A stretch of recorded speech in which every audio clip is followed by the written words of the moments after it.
7. So I want to do a little example here with you. So let's say we're looking at powers of 10. So powers of 10, what that means is you have numbers like 10. 10 is a power of 10. You've got numbers like 100. Okay. You got numbers like 1,000. Okay, that keep getting bigger. We keep adding zeros. But you've also got numbers like, well, 1 is technically a power of 10. Okay. So we have the number 1. So you notice, so powers of 10. So what's a power or index, right? 10 to the power of 1 is 10. 10 to the power of 2, or 10 squared, that's 10 times 10, which is 100, right? So this is 10 to the power of 1, this is 10 to the power of 2, this is 10 to the power of 3. 1, you can probably guess, 10 to the power of 0. Now what if we move that 1 over? Okay, so technically there's a decimal here, right? Technically, right? So now, when we go this way, the decimal is getting moved that way, right? To go this way, we just move this decimal over one spot and put a 0 there, right? Which gave us 10. When we go this way, now we've moved this decimal there, right? It's gone from being here to being there.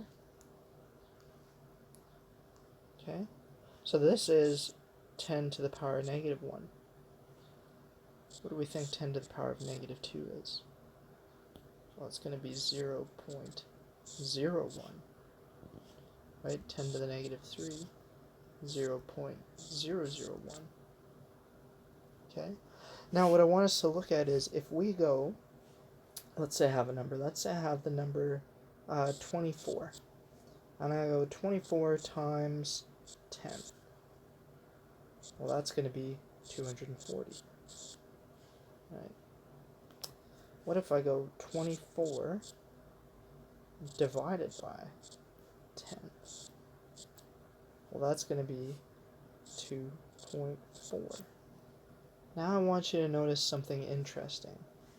If I go 24 times 0.1, that is also going to be 2.4. Okay?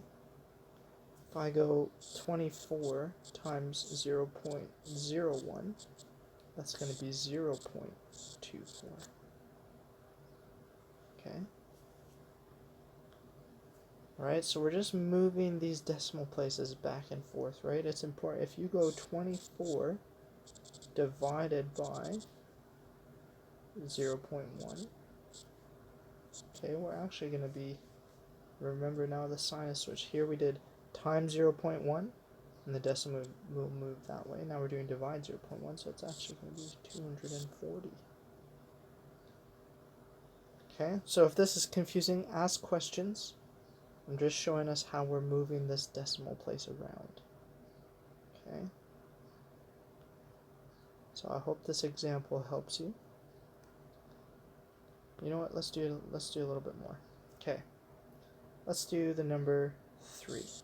Okay, 3 times 10 equals 3. So technically we've got a decimal here. We're multiplying by 10. So we're going to move it one spot to the right, and we get 30. If I go 3 times 0.1, okay, we're going to have 3, we're going to have a decimal here. Now because we're multiplying by this 0.1, we're going to move this decimal that way, and it equals 0.3.